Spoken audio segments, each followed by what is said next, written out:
tous et bienvenue sur ma chaîne. Je suis ravie de vous retrouver aujourd'hui avec une nouvelle vidéo Art Journal. Aujourd'hui, on va faire ensemble une page assez colorée. Je ne sais pas si c'est le printemps, mais j'avais envie de couleurs. Donc aujourd'hui, je vous propose un nouvel exercice où on va essayer donc voilà, de faire un fond un petit peu peps. Donc je suis partie sur plusieurs petites couleurs acryliques. Donc j'ai utilisé le limon donc de chez Dina Wakley, le Sky également chez Dina Wakley. Et après j'ai utilisé deux petites peintures Amsterdam, donc la turquoise, enfin la verte turquoise claire et l'outre-mer violet. J'ai complété avec la peinture de chez Pepper Artsy, pardon, la couleur cerise. Voilà, pour vous donner un petit peu le combo que j'ai utilisé. Donc là, clairement, je ne réfléchis pas à ce que je fais. Je viens poser mes couleurs, ça ressemble à rien, mais c'est pas grave. C'est vraiment un exercice voilà, qui permet de lâcher prise. On va dire ça comme ça. Euh, vous posez vos couleurs, vous réfléchissez pas. Le fond va se faire progressivement. Je sais que c'est pas forcément facile, surtout quand on débute, mais vraiment essayez et vous allez voir que ça va vous plaire et que peut-être vous allez continuer. Et il ne faut vraiment pas s'arrêter au rendu du début, parce que là, vraiment, moi la première, je vous le dis, ça ne ressemble à rien. Là, comme vous voyez, je rajoute une sorte de vernis-colle. C'est un vernis teinté en fait, donc de chez Pepper Artsy aussi, et c'est le matte tint et c'est la couleur The Pink. Voilà, donc ça permet de rehausser légèrement mes teintes et ça a un rendu mat. Voilà, je complète toujours avec un petit pochoir de la Fée du Scrap. Donc ça, c'est le pochoir éclaboussure de mémoire avec ma couleur rose vif donc de chez PBO. J'adore ce pochoir et vous verrez que je l'utilise très souvent. Là, donc, je complète avec un autre. Donc, je sèche bien, bien entendu, comme d'habitude, sinon je vais en mettre de partout. Je complète avec un autre pochoir de la Fée. Je saurais pu vous dire le nom, mais éventuellement, je vous mettrai le lien dans la barre d'infos si ça vous intéresse. Avec donc de la peinture blanche classique, euh, comme d'habitude, en fait. Voilà, donc vraiment, je réfléchis pas trop. Je mets là où j'ai envie de mettre et je vous dis, le fond va se construire vraiment progressivement. Donc, faites-vous plaisir, ne vous posez pas trop de questions. Et je vous dis, si ça ressemble à rien, c'est pas grave. Après, vous pourrez l'utiliser d'autres manières si vraiment ça ne vous plaît pas. Donc là, c'est vraiment le moment voilà, de vous faire plaisir, de prendre ce petit temps pour vous et, et d'utiliser ce que vous avez sous la main. Voilà, avec les couleurs que vous souhaitez. Je viens rajouter quelques petites gouttes de Posca comme toujours, donc avec mon Posca PC3M, si je dis pas de bêtises, parce que j'en ai plusieurs. Mais il me semble que c'est le PC3M. Voilà. Et je viens donc avec un petit pochoir donc de All and Create. Euh, je ne sais plus lequel est-ce. Je vous l'incrusterai euh, dans la vidéo. Comme ça, vous aurez la référence.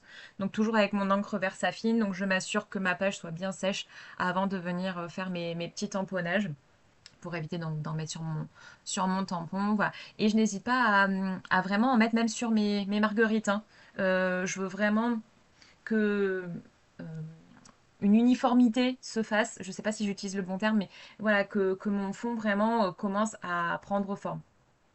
Je viens compléter avec deux encres Distress, donc toujours avec un autre pochoir donc de Holland Crate. Donc pareil, je vous mettrai le numéro quelque part, je vous incrusterai dans la vidéo. Désolée, je bafouille.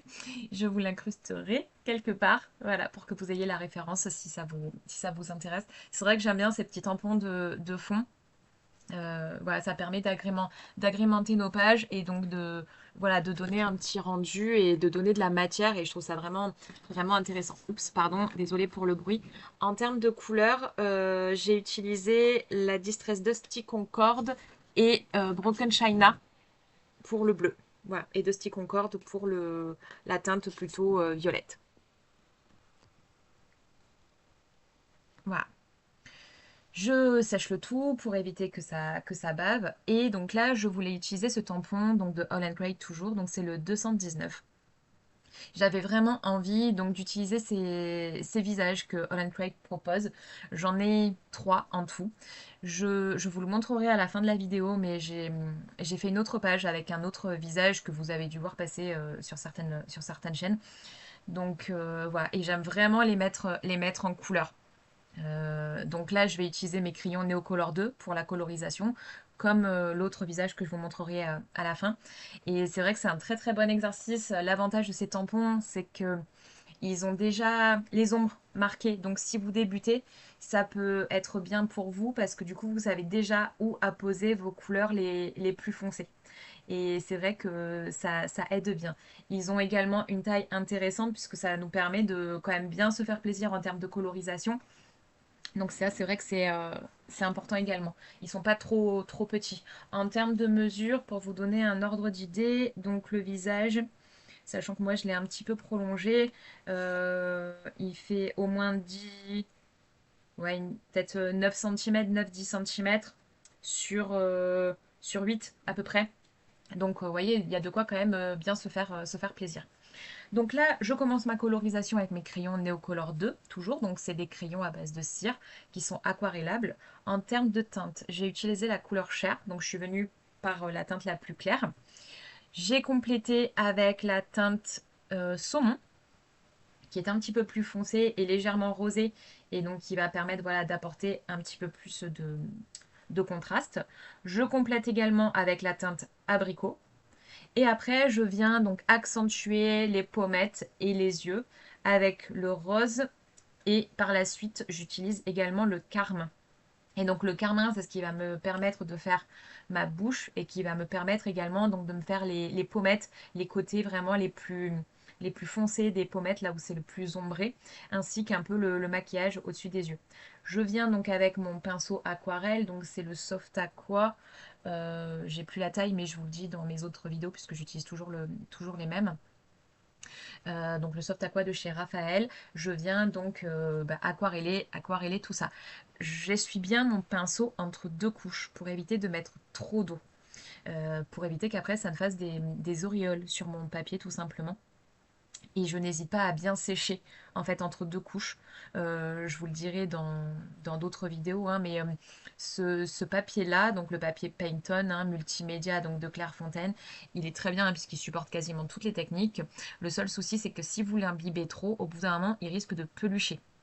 Donc pour éviter ça, je n'hésite pas à sécher régulièrement entre mes différentes couches. Je travaille en fait par étapes successives. Je n'hésite pas à venir progressivement donc accentuer mes couleurs avec mes crayons néocolores comme vous pouvez le voir. Donc à chaque fois en rajoutant donc mes ombres. J'accentue de plus en plus au final mes ombres. Je n'en mets pas de partout, notamment au niveau de l'arête du nez, vous voyez. Je mets que d'un côté pour laisser en fait naturellement la zone de lumière. Et donc voilà, avec mon pinceau aquarelle, je viens régulièrement donc diluer enfin diffuser tous mes pigments. Donc les crayons Neocolor 2 sont vraiment très très pigmentés et du coup ils sont tellement pigmentés qu'ils vont recouvrir en partie donc les traits du tampon. Donc vous le verrez par la suite mais je ne vais pas hésiter à retracer en fait tous les traits du tampon avec un feutre indélébile, hein, donc avec un Posca. Mais si vous avez d'autres marques, n'hésitez pas à utiliser ce que vous avez. Mais voilà, pour vraiment rehausser les traits des tampons, parce que là, comme vous avez pu le voir, au final, ça a marqué, masqué, pardon, ça a masqué finalement certaines ombres de mon tampon. Voilà, je complète, je ne sais pas si je vous l'ai dit, mais du coup, j'ai rajouté quelques traits donc, au crayon pour vraiment terminer mon visage. Et j'ai fait des épaules à cette demoiselle. Et donc je viens avec le crayon Neocolor 2, donc c'est le noir, faire ma chevelure. Étant donné que cette demoiselle avait déjà une mèche sur un des côtés, je n'hésite pas à lui faire d'autres petites mèches qui viendraient sur son fond. C'est comme ça que je l'ai imaginé, mais après, libre à vous de faire comme vous le souhaitez. Hein, vraiment, je ne suis pas une pro non plus du dessin, donc je fais en fonction aussi de comment je ressens les choses. Donc je n'hésite pas à bien venir sécher, hein, comme à chaque fois, comme je vous disais, sinon vous risquez après d'avoir des auréoles et je viens réaccentuer mes couleurs progressivement. J'essaye vraiment de donner du volume en fait à cette chevelure et vraiment donner du vivant. Voilà, à ma page et à cette demoiselle, donc je n'hésite pas à bien accentuer. Donc là, j'utilise mon crayon donc c'est le Prismacolor, c'est le noir, pour tous les petits détails en fait de la chevelure, lui bien marquer les mèches. Voilà, essayer vraiment de bien contraster le personnage. Comme je vous disais, je viens avec mon petit feutre Posca, donc le noir, c'est un fin, c'est le 1M. Euh, donc faire tous mes contours, c'est le 1MR, tous mes contours du tamponnage. Donc c'est une étape qui prend un petit peu de temps. Là, je voulais donc accélérer plus. Mais c'est vrai que ça prend du temps, mais je préfère, je trouve que le rendu est vraiment euh, plus joli finalement avec toutes les marques du tampon, mais libre à vous de faire comme vous le sentez. Donc je n'hésite pas, voilà. Ça prend du temps, mais après les traits sont relativement simples à refaire. Vous n'êtes pas obligé de non plus tout vous remarquer hein, si vous voulez pas tout vous retaper. Mais voilà, au moins les taches de rousseur, les zones vraiment les plus marquées. Quelques touches au niveau des cheveux également pour vraiment donner vie à ce personnage. Voilà, donc j'essaye vraiment de donner du volume en fait à la chevelure. C'est pas évident parce qu'on est sur du noir, hein, clairement. Mais voilà, j'essaye de laisser quand même quelques petites zones blanches au niveau de l'arête, tout en haut. Voilà. Et donc là, hors caméra, enfin, j'ai découpé mon petit personnage. Je n'ai pas hésité à utiliser un petit scalpel de précision pour faire les pointes des cheveux et enlever tous les petits blancs. Voilà, là je viens accentuer légèrement les pommettes et le maquillage que je lui ai fait au niveau des yeux. Le souci c'est que je n'ai pas attendu suffisamment que mon posca sèche. Là je vais y arriver. Donc n'hésitez pas à bien sécher votre posca pour éviter de faire comme moi et de tout faire baver. Mais bon, tout est rattrapable donc il n'y a pas de souci. On peut reprendre. Je camoufle tout ça. Je reviens donc avec ma peinture. Donc c'est la cerise, hein, toujours donc de chez Pepper Arty. Je viens donc accentuer un petit peu les yeux, le maquillage au niveau des yeux et les pommettes. Donc je viens avec un petit pinceau tout fin. L'avantage en fait des peintures acryliques, c'est que vous pouvez les utiliser comme des peintures, enfin comme de l'aquarelle finalement quand elles sont très diluées. Donc voilà, n'hésitez pas, vous les diluez bien, je vais y arriver, vous les diluez bien et ça va vous faire un jus léger et vous pouvez les utiliser de la même manière. Donc vous voyez, je travaille vraiment par couche, je n'hésite pas à revenir régulièrement avec mes crayons Neocolor 2, je viens les aquareller donc avec mon pinceau pour vraiment que mon visage ressorte et avoir suffisamment de couleurs, enfin en tout cas que ça me plaise et que j'estime que voilà, mon personnage a toutes les couleurs dont j'avais envie. Donc bien séché entre deux couches, hein, comme à chaque fois pour éviter que ça ne bave vraiment. Voilà. Hop, je n'hésite pas donc à repasser là où je suis revenue avec mes crayons Neocolor 2, à repasser mes petites ombres, à repasser donc sur mes traits de tamponnage. Voilà. Comme ça au moins tout est bien marqué. Et donc régulièrement, je viens donc apporter toujours un petit peu de contraste donc avec les couleurs les plus foncées. Donc là, on est sur la couleur carmin. C'est un rose un petit peu rose-rouge qui est vraiment très joli et qui, je trouve, voilà, se marie très bien. Je n'hésite pas à en mettre même au niveau du cou pour essayer de marquer les ombres donc, de ce visage. Au niveau du cou, je vais rajouter également un peu de rose et je vais venir fondre le tout avec la couleur chair pour essayer homogénéiser le rendu. Je ne voulais pas que cette petite poupette donc soit toute nue au niveau des épaules. Donc j'ai sorti un fond gel presse que j'avais fait il y a un petit moment donc dans les tons de violet et de rose hein, avec bah, vous voyez avec le même pochoir d'ailleurs que celui que j'ai utilisé au tout début.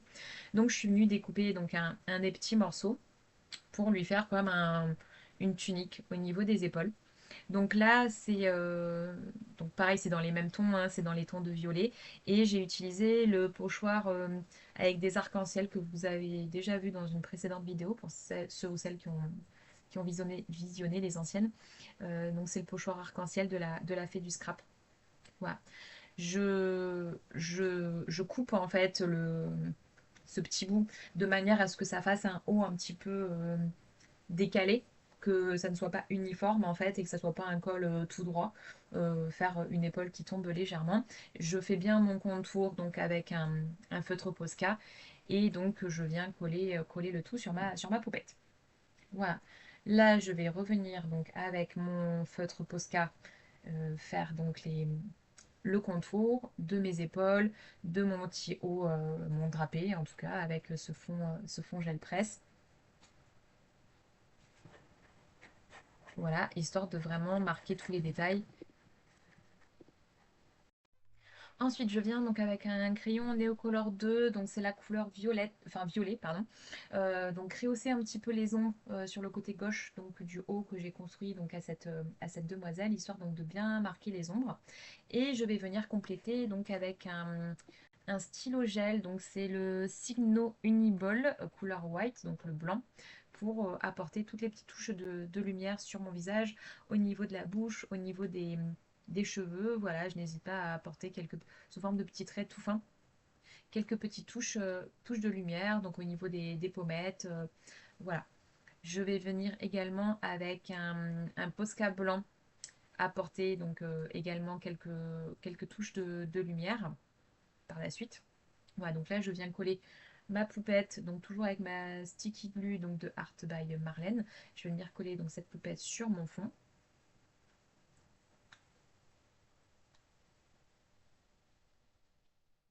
Voilà, donc je n'hésite pas à utiliser un petit papier de sopalin donc pour bien aplatir mon, mon image et récupérer l'excédent de colle qui pourrait éventuellement couler. Voilà, et donc là je viens, donc comme je vous disais, avec mon Posca blanc, donc marquer davantage les ongles. Et je fais donc mes petits points, comme d'habitude. Bon, là finalement, une grosse goutte, c'est pas grave, on rattrape, hop, et on met donc des gouttes un petit peu plus petites par-ci par-là. Voilà, hop. Quelle que soit la petite boulette que vous pouvez faire, il n'y a pas de souci, tout est rattrapable, hein, et voilà, après, c'est de l'art journal. Donc on est là aussi pour accepter quand il y a des petits défauts, c'est pas grave, hein, on est là aussi pour voilà, s'écouter, se faire plaisir. Donc no stress. Voilà, si j'ai un conseil à vous donner, c'est ça, no stress. Je viens rajouter quelques petites étoiles donc dans les cheveux pour vraiment donner un petit côté lumineux. J'avais vraiment envie que cette poupette ressorte. Voilà. Et donc je viens sécher le tout avant de faire d'autres boulettes et de m'en mettre de partout. Voilà, je n'hésite pas donc à revenir avec mon Posca noir, donc rehausser là où il y a eu ma petite boulette et à remettre quelques petites touches de noir. Je trouve que il manque quelque chose sur ce fond, donc je vais venir compléter avec des fleurs. Donc c'est un kit de double helix digitals que vous pouvez retrouver donc sur Etsy. Ce sont des superbes fleurs comme ça. Donc je vais découper hors caméra pour venir agrémenter mon fond. Voilà, je trouve ces fleurs vraiment très très jolies. Donc là, comme vous voyez, je cherche où je vais pouvoir les mettre, je tâtonne un petit peu. Voilà, donc c'est une phase qui m'a pris un petit peu de temps pour savoir voilà, comment les agencer, comment les mettre. Mais ça fait partie du processus. Finalement, je vais venir en découper une autre. Donc, vous voyez, c'est plein de petites fleurs comme ça. Vous pouvez les imprimer en plus gros, hein, bien entendu. Là, j'avais imprimé donc sur toute une page, mais vous pouvez les imprimer comme vous le souhaitez, hein. Et donc, voilà, ces fleurs sont vraiment très très jolies. Et du coup, je trouvais que ça se mariait bien donc, avec ce personnage. Voilà, là, je trouve donc la fleur de gauche qui me convient bien. Et après, donc, je vais pouvoir venir rajouter mon petit texte, mon petit sentiment par la suite. J'ai oublié donc de faire mon petit contour au Posca, voilà, c'est le fait de me filmer, à chaque fois ça me stresse et donc du coup ben voilà j'oublie. Bon c'est pas grave, ça sera pour une prochaine fois. Alors là du coup je suis désolée ça va couper en partie si je vous dis pas de bêtises, mais je n'avais plus de batterie sur le téléphone, donc vous allez manquer un petit bout. Euh, voilà, donc là je viens avec un Posca, donc c'est le violet, rajouter quelques petites touches de couleur, quelques petites gouttes. Et donc c'est là que je fais une petite boulette, encore une fois. Dis donc, je sais pas ce qu'ils ont mes Posca. Mais voilà, tout est récupérable vu que c'est de la peinture acrylique. Vous venez vite avec de l'eau, vous venez essuyer et ni vu ni connu. Voilà, donc c'est là que mon téléphone a coupé, je suis désolée. Donc il ne s'est pas passé grand chose de plus, j'ai juste donc découpé un sentiment. Donc c'est pareil, un fichier Etsy, donc je ne saurais plus vous dire par contre le nom de la boutique sur lequel je l'ai trouvé, donc, mais vous pouvez en trouver autant que vous le souhaitez, hein, voilà. Donc c'est un petit sentiment en anglais qui me plaisait bien. Voilà, et comme d'habitude, je suis venue le renforcer donc sur mon papier Painton. Voilà, donc là, je fais mon petit contour au Posca comme d'habitude pour finaliser ma page. Hop, je n'hésite pas à rajouter quelques petits gribouillis par-ci par-là pour rajouter un petit côté grunge. Et voilà, ma page est finie. Voilà, je vous montre donc de plus près ce que ça donne. Voilà, et je vais venir en vitesse réelle, donc une fois que j'aurai nettoyé toute ma table, venir vous montrer voilà, ce que ça donne. Voilà, en gros, ma page du jour. Voilà, donc très coloré, plein de matières, plein de motifs, mais voilà, j'avais vraiment envie de ça pour aujourd'hui. Je vous montre également donc au dos ce que j'ai fait, donc c'est ce dont je vous parlais, donc c'est avec un autre tampon donc, de All and Create. Donc une autre petite poupette sur le même principe avec une colorisation au Neocolor 2. N'hésitez pas à me dire si une vidéo pourrait vous intéresser à ce niveau-là. Si ça vous intéresse, je vous la ferai, je vous la partagerai également. Et voilà, donc mon livret avec les pages que je vous ai présentées jusqu'à présent. Je vous montrerai de toute manière à la fin comment les relier toutes. Voilà, bah écoutez, j'espère que cette vidéo vous a plu. En tout cas, moi, j'ai pris beaucoup de plaisir à faire cette page. Voilà, n'hésitez pas à me dire ce que vous en avez pensé en commentaire. Je vous souhaite une très belle journée et je vous dis à très vite avec de nouvelles vidéos. Bye bye!